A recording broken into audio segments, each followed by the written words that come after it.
Hi, welcome to Main Street Macro. I'm Neela Richardson, and we saw a lot of big headlines last week, many of them tied to the election results. I was waiting with bated breath for that really important October inflation report.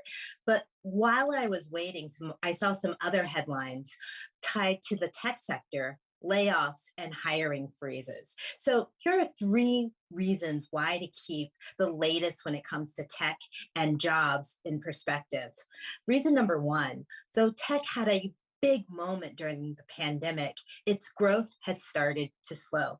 So let's talk about tech. It's really part of the digital economy. It's made up of hardware and software like your computer and all the programs you use, e-commerce, so for all of you who buy and shop online, and then also streaming services like the ones that make this possible for me to talk to you on video.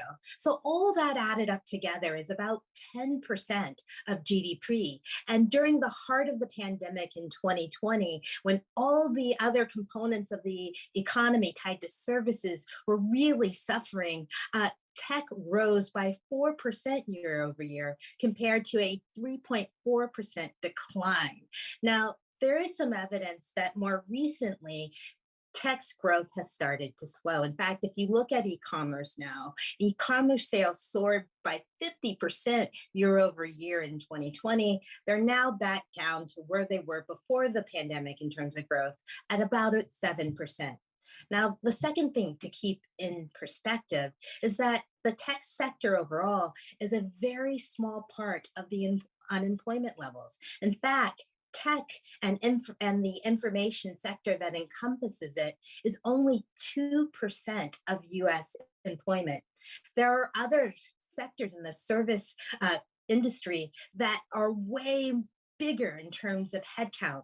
They include leisure and hospitality, retail trade, and professional business services. So while these headlines are very impactful for the companies and especially workers, it's a very small percent of the overall jobs market.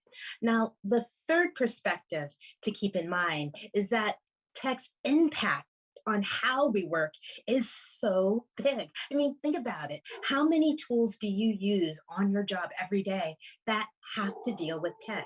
From the internet to communication services, it really affects how we work, but it is also affecting where we work.